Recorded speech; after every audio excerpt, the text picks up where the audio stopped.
Welcome to Luca is a Billionaire, where the only thing I invest in is your answers. You begin by preserving your state. Save documents and close apps so nothing is lost. Once done, force the reboot sequence that opens recovery options. On Windows, use Shift plus Restart.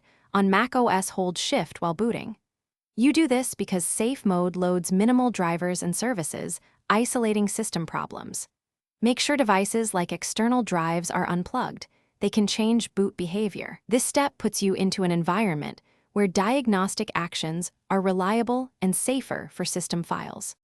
Now that you are in safe mode, you inspect system logs and hardware lists to find the culprit.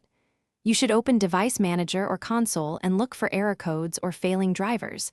Those tell you why crashes happen. Next, run targeted tools, antivirus, SFC/Scano on Windows, or Disk Utility and First Aid on Mac OS to repair corrupted files. If a recent driver or app correlates with the issue, uninstall it here. Safe mode prevents many background services from blocking removal.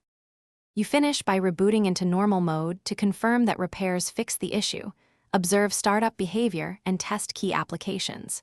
If instability returns, record exact error messages and repeat safe mode diagnostics or perform a system restore or clean reinstall as appropriate.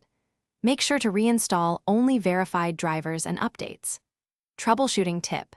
If safe mode works but normal boot fails, that difference isolates the problem to non-essential drivers or services. Focus your attention there to resolve.